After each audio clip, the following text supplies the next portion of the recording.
Coaches, Rick from The Art of Tennis here. Welcome to episode 34. I do this weekly YouTube episode to help coaches become a little bit better at their craft and more business savvy.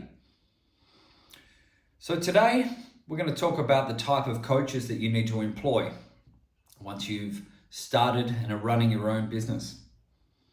Now this may apply to some of you or all of you, depending on what stage you are on your coaching journey and business journey.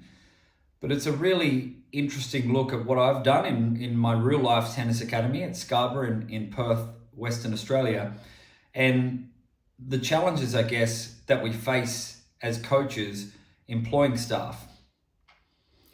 Now, if this interests you, below there's a 14-day email series that you can sign up for free, which has a different lesson each day for coaches to help you further your knowledge on coaching and business. So do that below in the description here.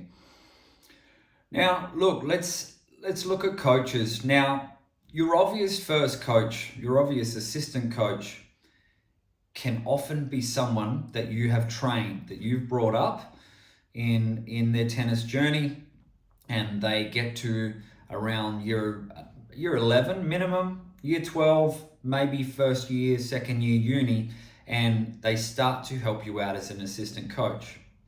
Now, I would call this person, we're going to call them the apprentice.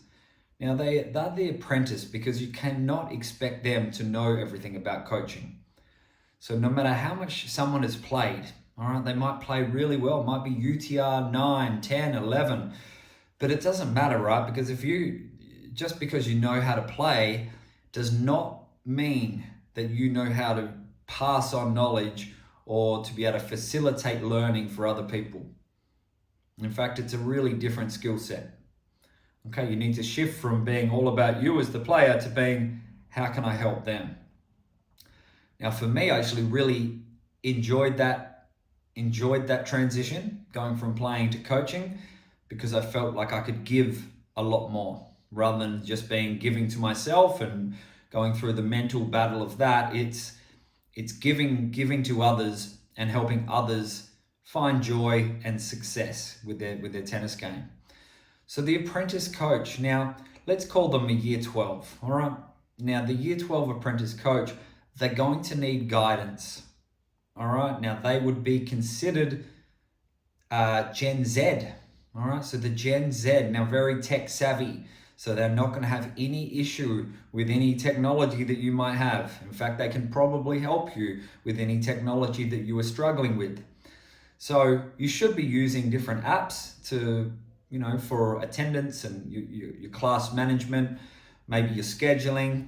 So this is going to be fine for a Gen Z apprentice. So they're going to be fine with that. But what they do need is they need constant guidance. They need constant feedback, because really, we can't expect them to know everything about coaching and just give them one little quick introduction to coaching and send them on their way, because they're going to face situations that are going to need constant feedback. Maybe it's behavior management from certain kids.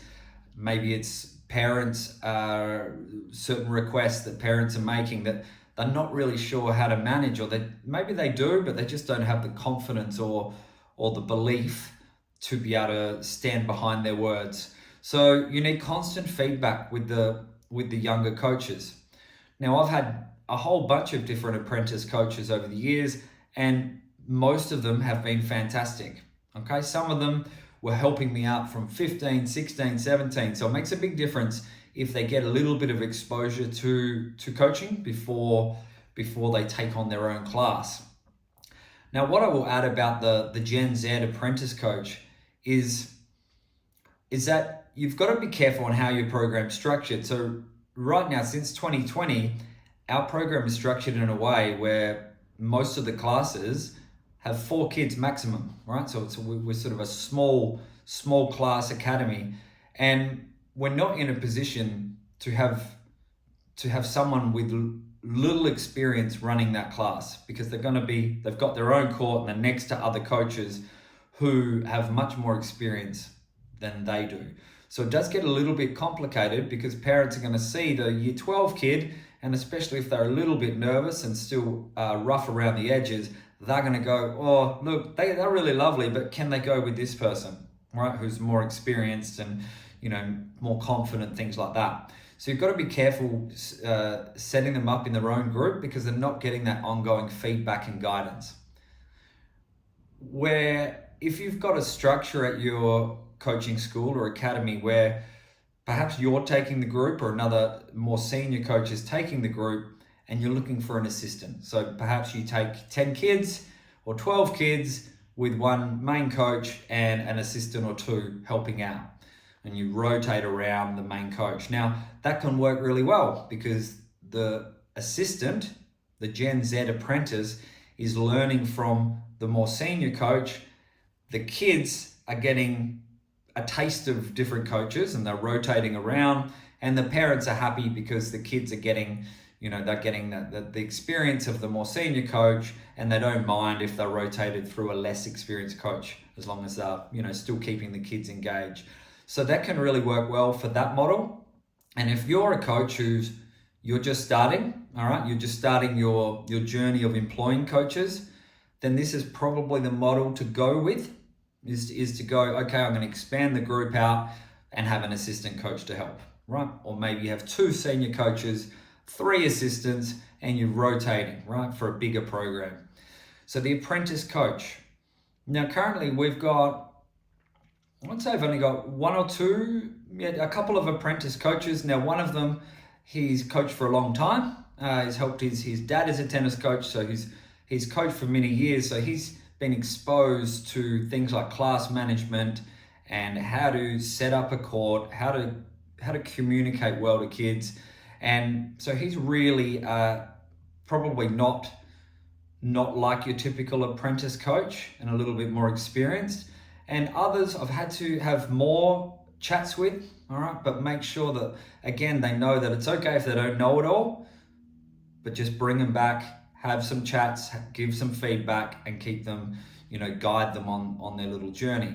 Now, obviously, they can be great because an apprentice coach, you might be able to keep for year 12, or if they start in uni, you might get 3 or 4 years out of uni. Because, look, the big thing for me is keeping coaches and not swapping. You don't want change of coach every year. It's just no good. So you really want to be keeping your coaches for a minimum of, say, 3 years, and hopefully for many more years than that.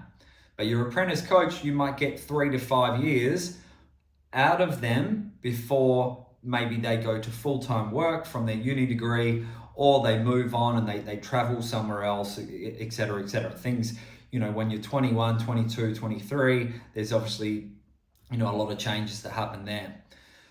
So, okay, so after the apprentice coach, we go to the lifestyle coach, right? So now I'm going to call it the lifestyle coach. I've had quite a few of these over the years. Now, the lifestyle coach, they probably don't quite know what they want to do with their life, okay? They're just cruising around. I mean, I considered myself a bit of a lifestyle coach, although I very quickly decided to make it my career. But the lifestyle coach knows that tennis, they've played a lot of tennis, they enjoy coaching kids or enjoy coaching adults, and they can travel all around the world and pick up some coaching. And really, it's just funding their lifestyle to be able to see where they are, travel a little bit, go out, have fun. So the lifestyle coach they can be frustrating, the lifestyle coach, because they're not all in, all right? The apprentice coach is hopefully at a stage where they know they need to learn a lot, right? The lifestyle coach, maybe they've done a fair bit of coaching already, and they're not always driven to learn too much more because they're not thinking long term. They're thinking, this is a great job for this year, or even this is a great job for 6 weeks. I mean, I get emails every so often from people saying, hi, I'm in Perth for 6 weeks or 8 weeks learning English or traveling. Would you have any coaching opportunities? Like almost never I do, unless I need a fill-in coach. I don't have the opportunities because we're working on 10-week blocks, 4 10-week blocks and school holidays. So unless it kind of times with a situation where I'm short-staffed, it's very rare that you can take them on such a short-term contract or arrangement. But the lifestyle coach sometimes can be good for a year. You might get a year or two where they're wanting to live in a different location, they're traveling. Look, the lifestyle coach is normally, they would be considered sort of Gen Z, right? Sort of a younger Gen Z, all right? Now, what I guess the opportunity with the lifestyle coach is that you can convert them into someone more serious about tennis coaching. So I've had lifestyle coaches before who you can tell they've got no real interest in continuing on in the coaching field or coaching pathway. They're just doing it for the money and literally the lifestyle. But there will be some coaches that they show a little bit and they're like, oh, wow, maybe they've done a degree in something different and tennis coaching just doesn't, it's not really, it's not how they see their career. They probably think it's not a proper job, like many people. And in many cases, it's not a proper job, right? You need to really be able to expand that role to get your, 30 to 40 hours a week of tennis coaching to make it a proper job. So there will be some lifestyle coaches that are worth working with and trying to convince them in many cases to make the transition across to a more serious career-orientated coach. So the career-orientated coach, now how old would the career-orientated coach be? I would say the youngest will be 25, all right? You may get the odd one, 22, 23, just out of university, and they're like, I'm gonna do tennis coaching. And you may get a lot more who are late 20s, okay? They've traveled around a bit, they've done the lifestyle thing, right? They've gone to different places, they've done Kentucky tours, they've done this, they've spent, summers in here, and they are then going, okay, I can't do this forever, so I love coaching. I'm gonna make a real crack at this. So we're gonna call them the career coach, okay? So they're the career coach. Now the career coach is, career coach is really,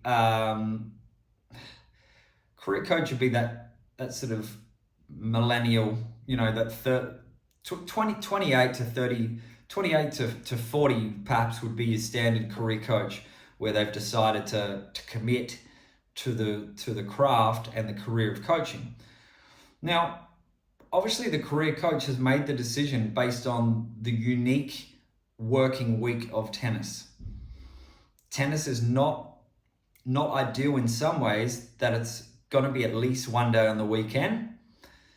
It's going to be evenings, to quite late. Often if you're working for someone else, you should expect to be on until 8 or 8:30 at night, and then you're back on again in the early morning. So it can be, you need to go in with your eyes wide open to what the schedule is. On the plus side, you get to enjoy hours in the middle of the day to do what you want, to go to the beach, to study something else part-time, to relax, to see friends, etc.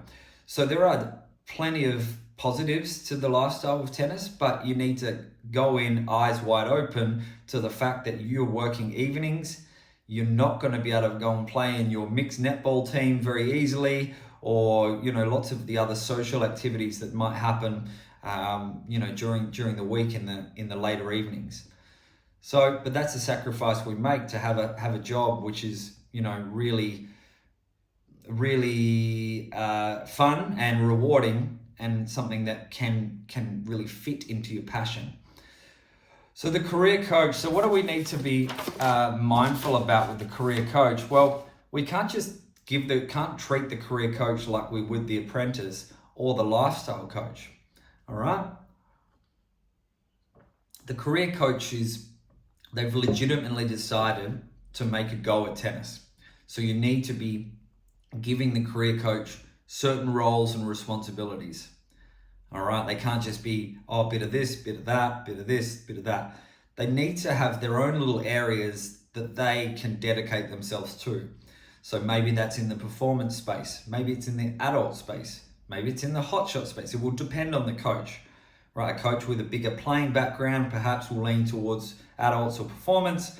if a coach is more a participation background, less of a playing background, they might be more suited to the hot shots, to the younger kids, and school workshops and things like this. But you need to give the career coach, you need to give them areas that they can focus on. You also need to give them some sort of pathway, right? So if they haven't studied coaching, now's the time, okay? They need to be doing their, I call it level 1, level 2. There's normally 3 type levels on a whole lot of different coaching courses. And the career coach needs to be studying coaching. You can't be an unqualified career coach. And the reason for that, 1 is just recognition that, they're a legitimate coach. 2 is that the more they learn, the more they're going to invest or be invested in their career, because they're going to understand, okay, well, this is really interesting. I didn't know that. And now I've got this to try out and this and this. And so those pathways, which could be study course pathways, or it may be promotion within your coaching program, right? Promotion. You're gonna do the hot shots here, but once you finish that course, we're actually gonna start up a brand new adult drills program that you're gonna be in charge of. You need to, and it's not hanging the carrot. It's a bad way to put it. It's genuinely rewarding them for learning and getting better at their craft, and so they can see somewhere else. So normally with I've had a handful of career coaches work for me over the last 20 years, and I've always tried to evolve their role, okay? Not keep it too stale, because why? Then if it's too stale, then they are gonna wanna move on, all right? So you need to evolve their role. So what other types of coach are there? We've looked at the youngsters, the apprentices. We've looked at the lifestyle coach, who is sort of early to mid-20s. And then we've looked at the career coach, normally early to mid-20s, up to 40s. All right, depending on who it is. Some people come back to tennis after trying a different career. So it's very hard to pigeonhole it exactly, because it depends on people's circumstance. But then we've got the veteran coach. Now, the veteran coach. Now, it might feel a little bit uncomfortable for you. You're a young coach. Let's say you're 30 yourself, 28, 30. You've been in business for 2 years, and it's just you and maybe a little assistant that you use. It might feel a little overwhelming to think that you can employ someone who's 65 or 58. But it may be the best thing that you ever do, because the veteran coach is unlikely to be looking for full-time work. Okay, they're not looking for a career. They're probably at the end of their working, they're in that maybe slightly semi-retired. And so it's unlikely they're going to want a full career at that stage, especially, maybe up until 45, 50 they will. But if they're 60 plus, 55 plus, it's unlikely, right? But they will be looking to make a difference, all right? And will be looking to use their expertise. They might have had a lifestyle of actually running a business, or maybe they worked in a different field and just have always done a little bit of part-time tennis. Okay, so, but where that veteran coach, you're gonna have to pay them top dollar, okay? And you can't try to cut down someone who's had 30 years, and I don't want to just say 30 years experience, but 30 years of constantly growing their knowledge of the game and coaching. And so that's super valuable, and you might be able to use them in the space they are most comfortable with, and then you can take some others. But you will have to look after them, okay? Financially, and also just from a respect wise, okay? You can't treat them as you would the apprentice. So you've got to be very careful how you communicate with the 60-year-old veteran coach who you've brought in as a part-time expert versus the apprentice or the lifestyle coach. So it's up to you as the boss to be mindful on how you communicate that. But the veteran coach can be fantastic. Now, normally, veteran coach is it would be the older Gen X through to baby boomers. Okay, so let's say older Gen X. which I think Gen X is, I know that I'm borderline Gen X and sort of millennial as a 1981 born. So your older Gen X, is 50, 55, through to the boomers after that. Now they work really well independently. Okay, you give them something, go do it. Much different situation to an apprentice or even a lifestyle coach. All right, you need to guide them and be constantly talking to them about things. But this sort of veteran coach, you really tell them their courts, tell them what you want done, and leave it with them. All right, maybe you touch base once a term just to get feedback from them, give them a little feedback from what might be the parents, but you don't need to overdo the micromanaging side with that type of coach.